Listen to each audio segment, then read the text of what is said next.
Hai, selamat datang dalam YouTube channel Gideon Simanjuntak Amanda Zevanya. Selamat datang, Shalom, damai sejahtera Kristus melimpah dalam hidup saudara dan saya.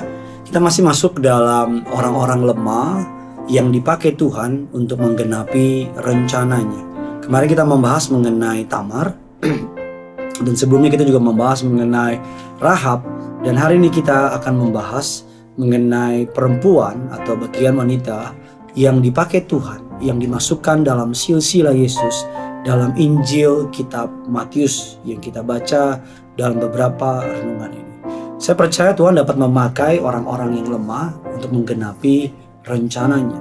Namun terlebih dahulu sebelum kita membahas lebih dalam lagi, mari sama-sama kita mau tundukkan kepala, kita mau bersatu di dalam doa.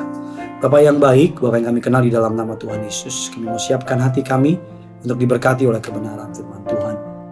Urapi hambamu, di dalam perkataannya penuh kuasa, penuh kemuliaan Tuhan. Setiap kata kalimat yang keluar memberkati jemaatmu, bahkan memberkati siapapun yang menyaksikan acara ini. Arah Roh Kudus, Engkau disambut di tengah-tengah kami, berbicara atas setiap kami.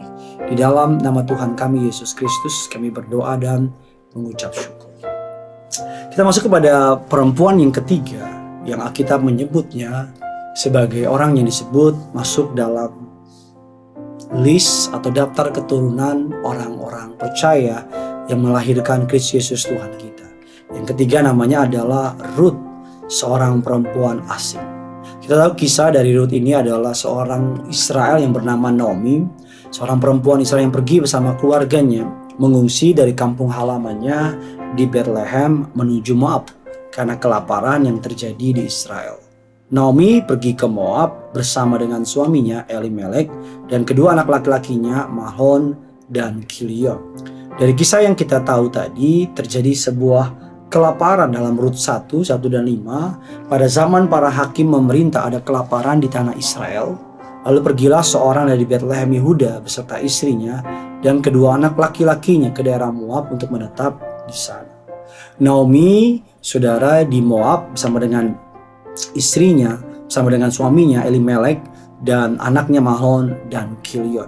Kalau kita melihat Elimelek, nama suami dan Naomi artinya adalah Tuhan adalah rajaku. Naomi namanya berarti kesukaanku, Mahlon berarti sakit-sakitan, Kilion berarti terbuang sia-sia. Dan Ruth yang berarti yang kita kenal dengan istilah belas kasihan. Di tanah Moab itulah suami Naomi atau Elimelek meninggal. Dan kedua anak Naomi menikah, yang pertama dengan Ruth, yang kedua dengan Orpa. Dan keduanya mereka meninggal tanpa meninggalkan anak. Dan ketika Naomi hendak bersiap pulang ke kampung halamannya Bethlehem Israel, setelah masa kelaparan di Israel berlalu, ia meminta kepada kedua menantunya untuk kembali ke orang tua masing-masing. Walaupun berat hati, Orpa akhirnya bersedia pulang ke rumah orang tuanya. Tapi berbeda dengan Orpa, Ruth tidak bersedia pulang ke rumah orang tuanya. Bahkan Ruth bersikeras ingin mengikuti mertuanya itu pulang ke Israel dan menyembah Tuhan Israel. Akhirnya Naomi dan Ruth pun kembali ke Bethlehem di kampung halaman Naomi. Kita semua tahu bahwa Ruth aslinya orang Moab. Moab itu bukan saja orang asing, tetapi Moab itu adalah musuh tradisionalnya atau musuh bebuyutan dari bangsa Israel. Saudara dapat membayangkan seorang perempuan janda tinggalkan kampung halamannya, tinggalkan tanah airnya, menuju ke sebuah bangsa yang bukan saja dia sebagai orang asing, bukan saja dia sebagai seorang janda, tetapi dia juga musuh dari bangsa tersebut. Saudara bayangkan betapa beratnya kehidupan dari Ruth. Tetapi dari kisah yang kita baca tadi, di Bethlehem inilah Ruth akhirnya bertemu dengan gambaran dari Yesus, yaitu Boaz. Dan kita semua tahu Boaz adalah seorang pria kaya raya, namun baik hati dan takut akan Tuhan. Dan Boaz masih merupakan kerabat dari Naomi, keturunan Yehuda. Dari kisah tersebut, Boaz menyelamatkan Ruth, menebus, karena Boaz yang memiliki hak untuk membayar atau menebus atau mengembalikan garis keturunan dari mereka. Ketika Ruth menikah dengan Boaz, lahirlah Obed. Dari Obed lahirlah Obed adalah ayah dari Isai, ayahnya dari Daud. Dari Isai muncullah raja terbesar bangsa Israel, yaitu Daud. Sekalipun Ruth perempuan asal Moab, namun Yesus Kristus Tuhan kita memilih lahir dengan dari garis keturunan mereka. Dari kisah Rut kita mempelajari bahwa kitab Rut adalah kitab di mana Allah terlibat di dalam sukacita hari demi hari dan di dalam kesulitan hidup kita. Dari kisah Rut kita mempelajari bahwa sekalipun awalnya berat, tetapi Allah dapat mengubah yang buruk itu mendatangkan ending yang sangat luar biasa.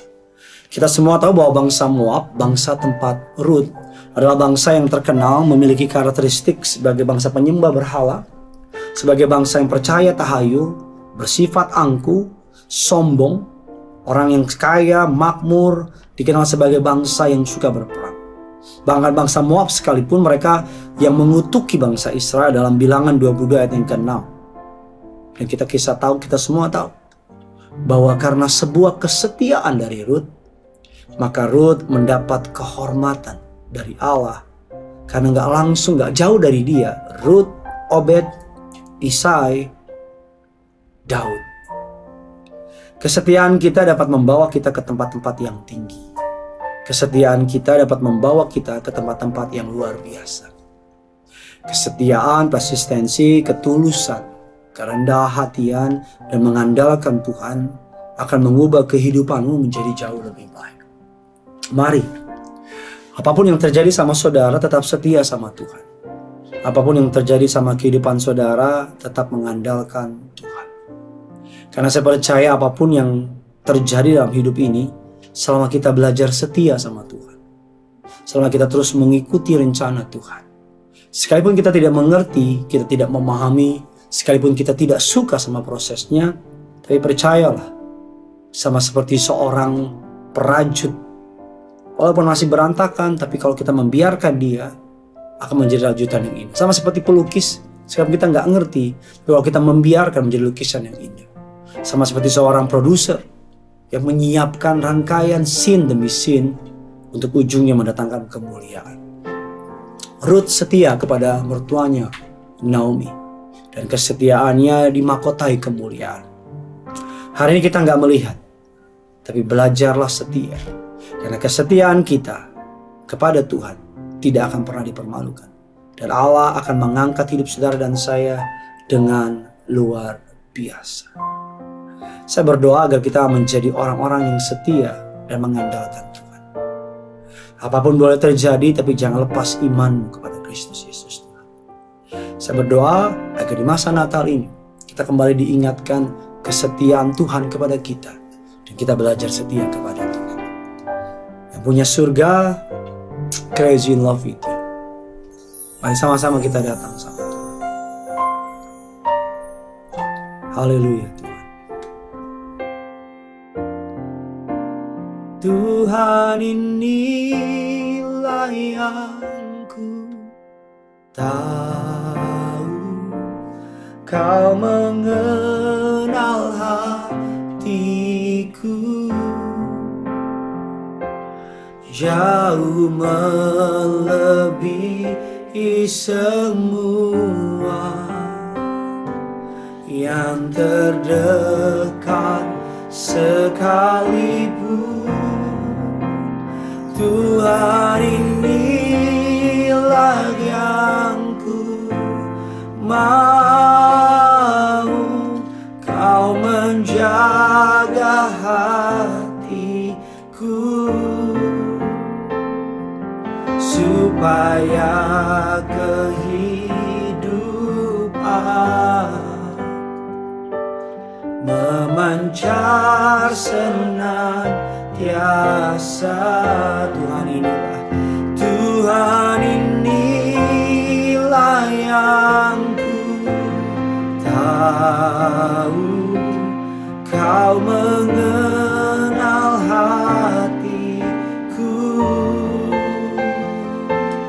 jauh melebihi semua yang terdekat sekalipun.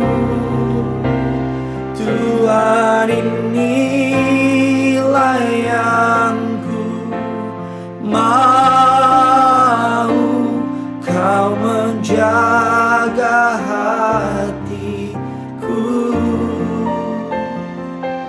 supaya kehidupan